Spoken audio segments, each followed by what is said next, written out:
আপনি যখন এইভাবে 10টা পেইনকে আপনি যখন এইভাবে কাজ করে এটার মেমোরিকে এক্সচেঞ্জ করবেন, ঠিক আছে,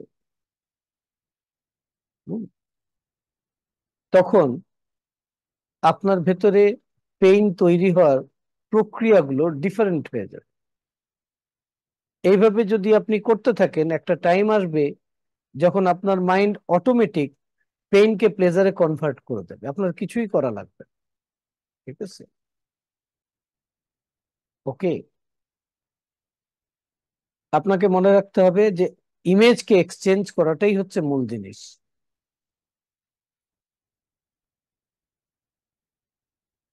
এখন আসছি দ্বিতীয়টা, ফরগিভনেস। ফরগিভনেস কি জিনিস? ঠিক আছে, আমাদের ফরগিভনেস প্রপার কাজ করে না কেন? কারণ আমরা মাফ চাই, মাফ করে দেই, মাফ করে দেই, মাফ চাই, এবং ওই পর্যন্তই ফরগিভনেস আমাদের সীমাবদ্ধ থাকে। যে ওরা তো মাফ করে দিছে, ওর কাছে তো মাফ চেয়ে নিয়েছি, তাহলে ফরগিভনেস হয়ে গেল। বলে না, এটা ফরগিভনেস না। ফরগিভনেস মানে হচ্ছে, একটু ডিটেলসে বুঝেন,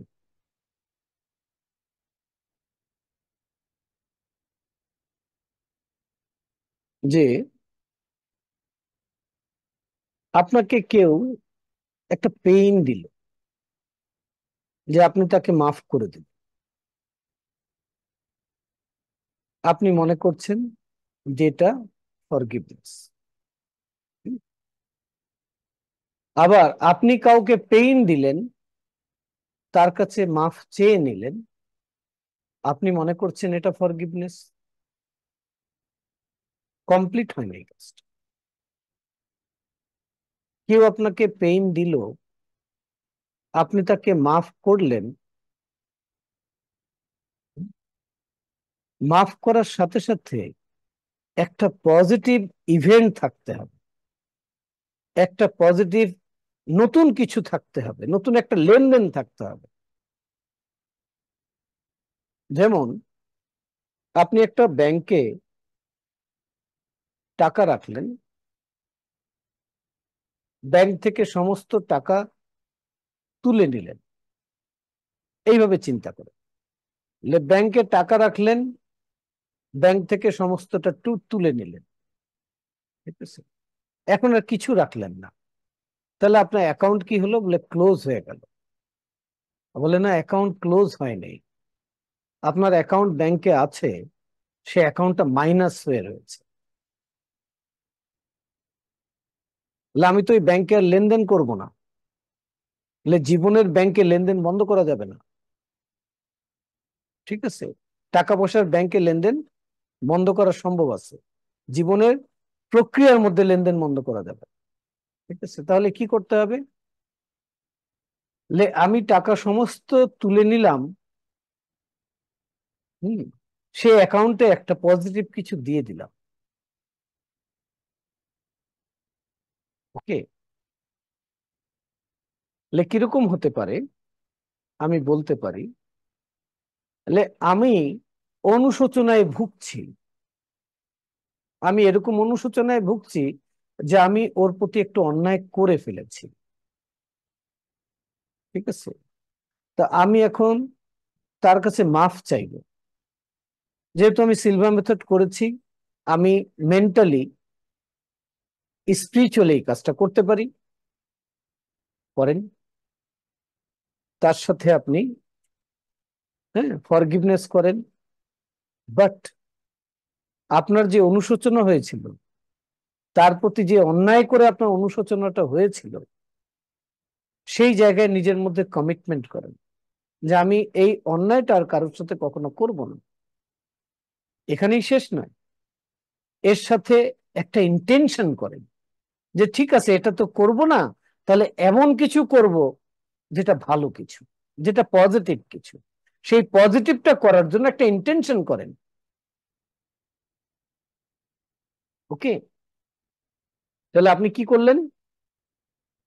আমি ওর প্রতি অন্যায় করেছিলাম, তার কাছে মাফ চাইলাম, আবার তাকে মাফ করেও দিলাম। আর তার সাথে আমি কি করলাম? আমি নিজে কমিটমেন্ট করলাম যে আমি আর এটা আর করবো না কখনোই। তার সাথে আমি রিগার্ডিং দিস ম্যাটার, ঠিক আছে, যদি এরকম হয়ে থাকে যে আমি একটা কথা বলে তাকে কষ্ট দিয়েছিলাম, তাহলে এই কথাটার কাউকে বলবো না কখনো, যাতে মানুষ কষ্ট পায়। কিন্তু আমি যদি এর সাথে এটা না করে যে এর পরিবর্তে আমি এই ভালো কথাটা বলবো, তাহলে কিন্তু সাইকেলটা কমপ্লিট হবে না। আমি কি বুঝাইতে পারছি? ভ্যাকিউম থেকে যাবে। আমি ওকে বলেছিলাম যে তুমি খুব বাজে লোক, তো অনেক কষ্ট পেয়েছিল, তো আমি ফরগিভনেস করছি তার সাথে প্র্যাকটিস। আমি কমিটমেন্ট করলাম যে না, আমি আর কাউকে কখনো বাজে লোক বলবো না। গুড। তাহলে কি বলবো? মাইন্ড খুঁজবে, তাহলে কি বলবো? বাজে বলবো না তো কি বলবো? বাজেকে তো বাজে বলতেই হবে। তো মাইন্ডকে বলতে হবে যে হ্যাঁ, এখন থেকে আমি যদি কোনো মানুষকে এরকম দেখি, বলবো সে ডিফারেন্ট একজন মানুষ, আর আমি ডিফারেন্ট একজন মানুষ। ঠিক আছে? তাকে আমি বলবো ভাই আপনি একটু ডিফারেন্ট, আমি একটু ডিফারেন্ট। তাহলে কি হবে? আমার মধ্যে গিল্টিনেস কাজ করবে না, সে মনে কষ্ট পাবে না। ওকে, আপনাকে তাহলে ফরগিভনেস কখন কাজ করবে? ফরগিভনেস তিনটে জিনিস মনে রাখতে হবে। প্রথম হলো, যদি কেউ আপনার প্রতি অপরাধ করে, অন্যায় করে, আপনি তাকে মাফ করে দেবেন, তার কাছে মাফ চাইবেন। ঠিক আছে? আচ্ছা, ও যেই কারণে আপনার প্রতি অন্যায় করলো, ঠিক আছে, সেই কারণ দিয়ে আপনি কাকে কাকে বেনিফিটেড করতে পারেন, আপনি ইন্টেনশন করবেন যে এটা যদি আসলে পজিটিভ হয়ে থাকে, উপকারের হয়ে থাকে, তাহলে আমি এই কাজটা দিয়ে আরো মানুষকে আমি, ঠিক আছে, আমাদের হয় না যে কেউ আমাকে যদি একটা বিষয়ে কষ্ট দিল, তো আমি ব্লক করে দিলাম যে না, মানুষের জন্য আর আমি এটা করব না। একটা ইন্টেনশন করে ফেলি, বলে এটা না, ঠিক উল্টোটা করতে হবে। ওকে, ঠিক আছে, তাকে সে আমারে বলছে আমি মাফ করে দিলাম, তাহলে আমি যে ফ্লোর মধ্যে ছিলাম ভালো কাজের, আমি সেটা কিন্তু করব, তো অনেক মানুষের উপকার হবে, সেটা আমি করব। ওকে, ঠিক একই ওয়েতে যদি আপনার মধ্যে কোনো গিল্টিনেস থাকে যে আপনি কারোর প্রতি অন্যায় করেছেন, তাহলে আপনি এই তিনটা কাজ করবেন। প্রথম কাজ কি? তাহলে আগে তাকে ক্ষমা করবেন, তারপর ক্ষমা চাইবেন। কারণ লটা হচ্ছে গিভ এন্ড টেক। আগে ক্ষমা করলে হবে না, আগে ক্ষমাটা চাইতে হবে। আগে ক্ষমা করতে হবে, তারপর চাইতে হবে। তা দেওয়া হলো, তারপর নেওয়া হলো। তারপর কি করবেন? আপনি মেন্টালি ঠিক করবেন যে যেই কথাটা দিয়ে, যে আচরণ দিয়ে, যে ব্যবহার দিয়ে, যে বিষয় দিয়ে আপনি তাকে কষ্ট দিয়েছেন, এটার কখনো আপনি করবেন না। এবার আপনাকে আসতে হবে যে এর পরিবর্তে আপনি এটা করবেন। Number third. ঠিক আছে?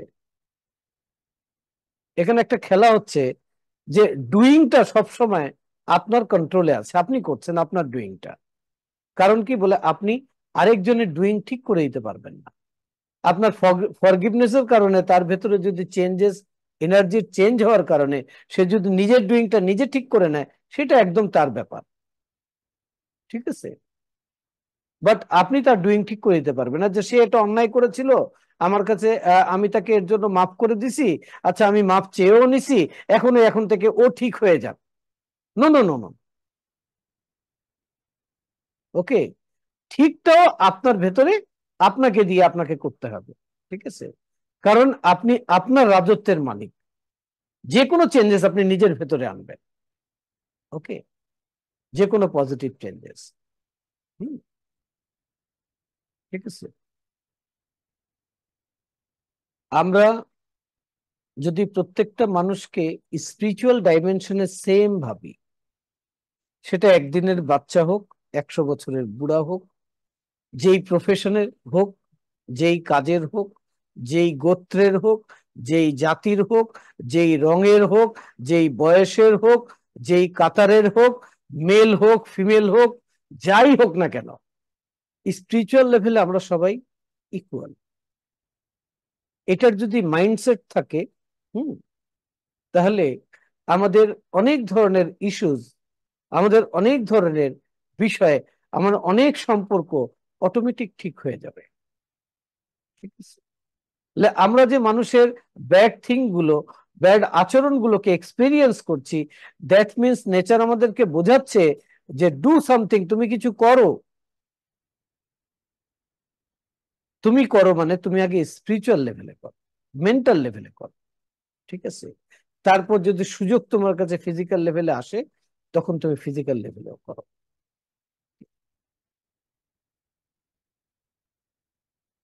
ঠিক আছে।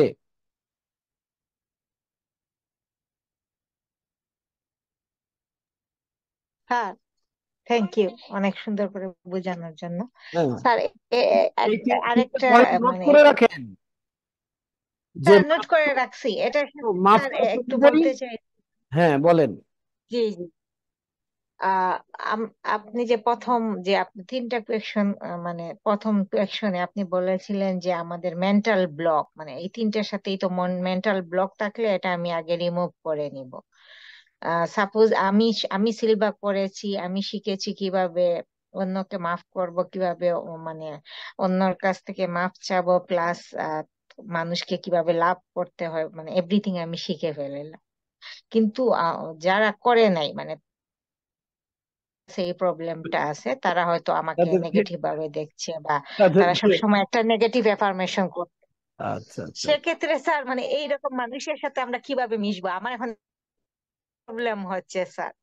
মানে আমি ও, সবসময় পজিটিভ থাকার চেষ্টা করতেছি, কিন্তু আশেপাশের মানুষ তো নেগেটিভ, এরা সবসময় বুঝাচ্ছে দুনিয়া খারাপ, মানুষ খারাপ, মানে শোনেন, আমি স্যার মনে হচ্ছে এখন চলতেই পারতেছি না মানে এদেশে। না না, আপনি জি। তাদেরকে বুঝাইতে যেন না। ঠিক আছে, হ্যাঁ, যতক্ষণ না সে নিজে থেকে বুঝতে চায়। ঠিক আছে, হোজে সিলভা কি বলছে, যে তোমার এই মনের শক্তিকে তুমি নিজের উপকারের জন্য ব্যবহার করো, যে কোনো মানুষের উপকারে তুমি তাকে সাহায্য করো, যদি সে সাহায্য প্রার্থী হয়। হ্যাঁ, আপনি সাহায্য করতে চান, সে সাহায্য প্রার্থী না কিন্তু করতে চান, তাহলে মেন্টালি করেন। মেন্টালি করলে কোনো দোষ নাই। ঠিক আছে, হলো হলো, না হলে নাই। ফিজিক্যালি করতে যান না। ফিজিক্যালি তখন করবেন যখন ওই মানুষটা আপনার সাহায্য চাইবে, যখন বলবে যে আহ, আহ, তোমার লাইফেতে এত ব্লগ দেখেছিলাম, এত প্রবলেম দেখেছিলাম, এখন দেখি তুমি খুব হাসি খুশি, তোমার সেই প্রবলেম গুলো চলে গেছে, তুমি কি আলাউদ্দিনের চেরাগ পেয়েছো। ঠিক আছে, তখন তাকে বলতে পারেন কি তুমি এটা শিখতে চাও, তো তাকে শিখাইতে পারেন। আর সব থেকে বেটার হয় যে তাকে লাইফ টাইমের জন্য সিলভা মেথড করে দিতে পারেন। ঠিক আছে। হুম। তো আদারওয়াইজ আপনি ফিজিক্যাল লেভেলে সবাইকে বলতে যেন না, বুঝাইতে যেন না যে এটা নেগেটিভ, এটা করো না, এটা পজিটিভ, এটা করো।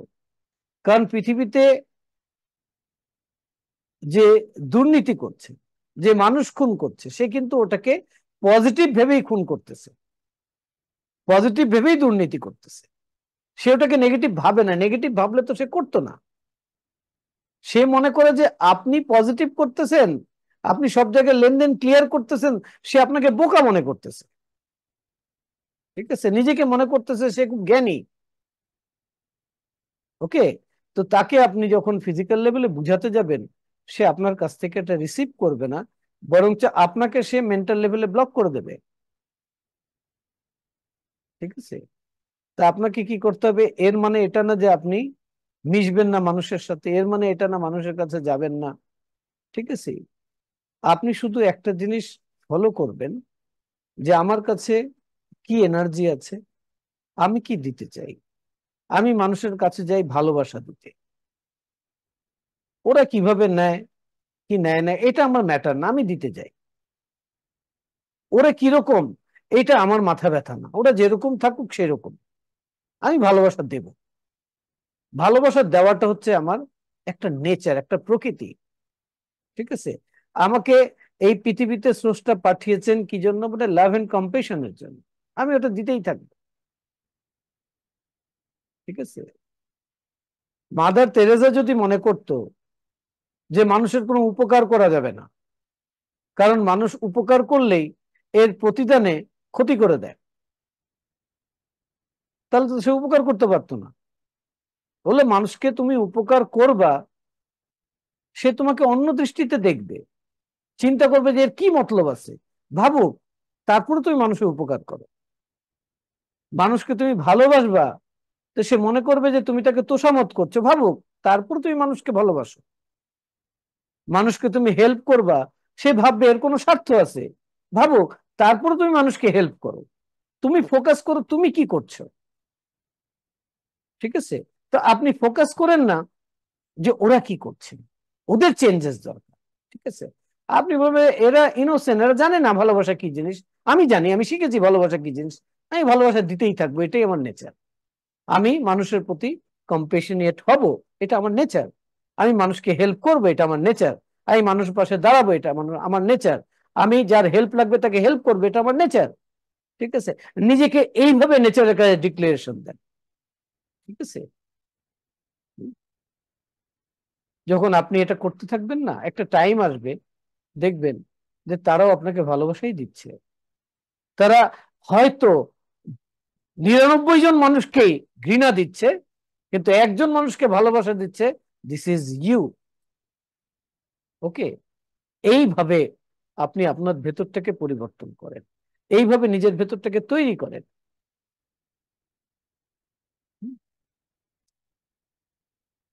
ওকে?